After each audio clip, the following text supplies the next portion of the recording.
So yesterday we talked about emotions and how understanding our emotions can help us trust ourselves. And I had a question in the comments and I'm so grateful for it and I want to honor it and talk about it here. So it was asking, we have so many emotions. How do we make the right decision, especially when we are grieving a relationship? So I wrote down some of the insights that came through and I want to share these with us.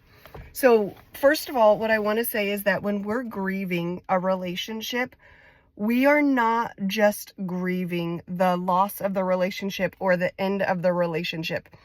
We're actually also grieving what and who we couldn't be in the relationship. And what do I mean by that? So what I mean by that is you may, and I'll say for me, that there were times in my relationship that I had to abandon myself in order to make the other person happy. Also take on more responsibility to make the other person happy because that's what I thought or believed that I had to do. But it just took me further and further away from myself. And so it's really about understanding, what am I truly grieving? Am I grieving the loss of this relationship? Because that's a very valid grief. And also, am I grieving that I may have lost or abandoned or betrayed a part of me to try to stay in a relationship that wasn't the healthiest relationship? And so we're grieving so many different levels, so many different aspects. So have compassion for yourself. And in the grieving process, really work to understand, what am I grieving? What and how we do that, because that's really, really important. And I'm going to share at the end of this video is how we do that. I want to talk about a couple more things. One, the other thing was, how do we make choices off of one emotion? And what I'll say is that we don't make choices off of any emotions, and we don't make choices off of one emotion. Really, what we're doing is we're looking to our emotions to understand how close or how far away it is from our true divine self. So let's say that you are making a decision in a relationship and you have so many emotions. Maybe you have grief, you have sadness, you have, no, I've got to hang on to this. I've put so much time and energy and effort into this relationship. I can't let it go. Well, it's really about, okay, well, there are so many emotions. How do I honor each emotion? And I'm not making a choice based off one emotion. I'm scanning my emotions. I'm understanding my emotions. I'm seeing how I feel about each thing. It's kind of like when people make a pros and cons list. It's not necessarily about what's written on the pros and cons list. It's not necessarily about the thought. It's about the feeling. Remember, it's really about the feelings that we feel. That's what we're chasing. We're chasing these feelings, or we're running from these feelings. And so we're not making a choice based on one feeling or one emotion. We're understanding how we feel. It's like, I don't know if you know about IFS, internal family system, about parts work, but it's an incredible therapy.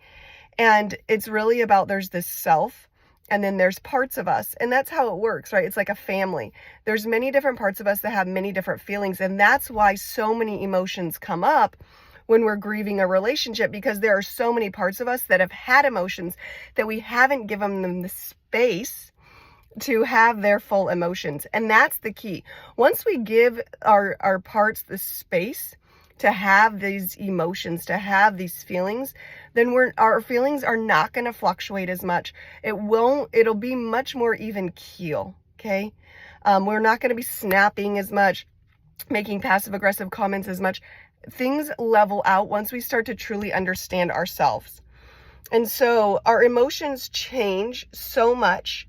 Oh, okay. Yes. The next part of it was, our emotions change so much. So how can we make a decision based on that?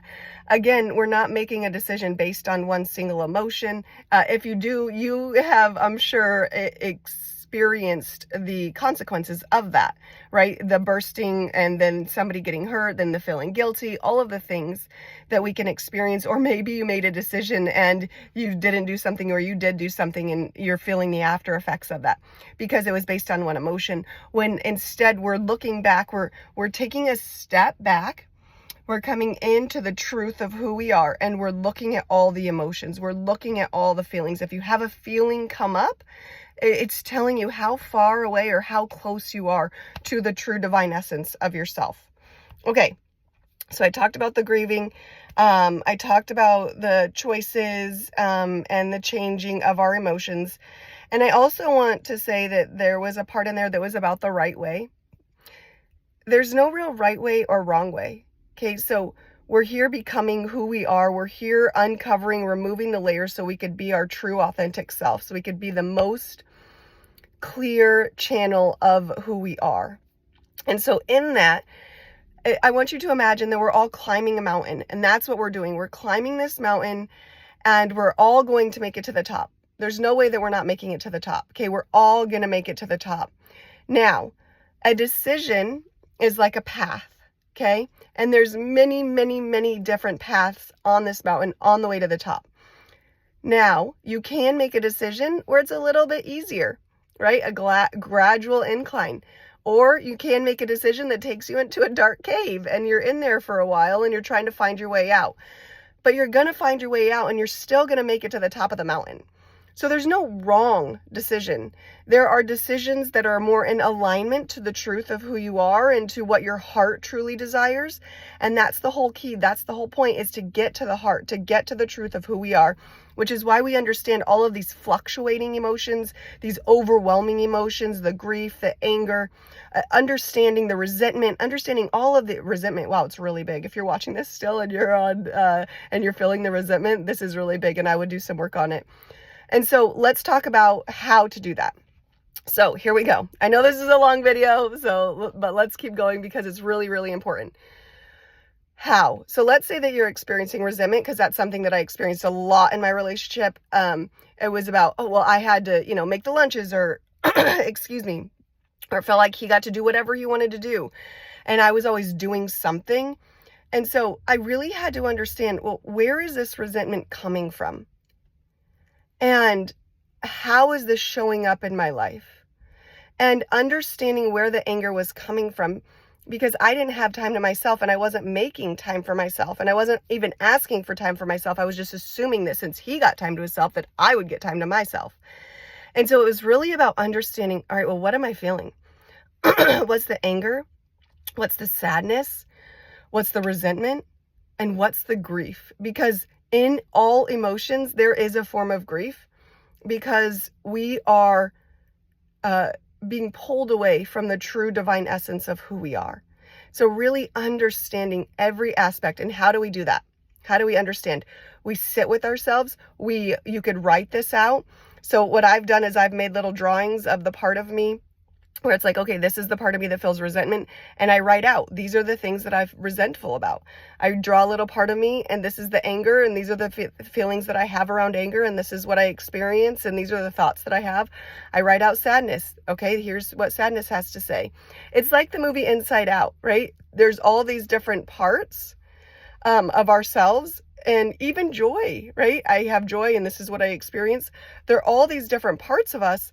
And we need to understand them, because we need to understand who's behind the wheel. We need to understand who's behind the control board. And so when we do that, as you write this out, then you could draw connections. Okay, well, my resentment is tied to my anger. When I feel resentful, then I feel anger, and then I burst, or I have an angry outburst, or I get really, really frustrated and really, really mad. And then I have guilt, and guilt comes in. So you write down guilt. You just get really clear about all the parts that are inside of you. And as you start to listen and understand and honor the truth of who you are, then these parts start to relax. You become more and more yourself. They're not trying to defend their place or their part or make you feel a certain way, because all these parts want us to do is feel what they never got to feel, or protect you from feeling what they felt. Okay, and so it's all about just giving yourself a little bit of time to feel it, and if it's too much, then stop.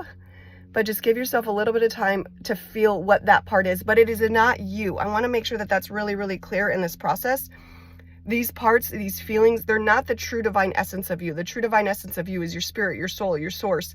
It is the divinity that is you, but there are parts of you that are coming in that are keeping you from connecting to the true divine essence, because at some point or another, the true divine essence of you wasn't accepted, or you had to abandon it in order to be loved, or betray yourself in order to receive the life that you wanted, or you maybe experienced a codependent relationship where you were your happiness was dependent upon other people's happiness or other people's feelings.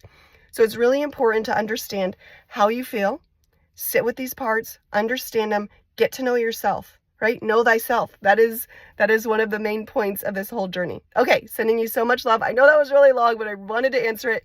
And if you have more questions, ask them and I'll answer them.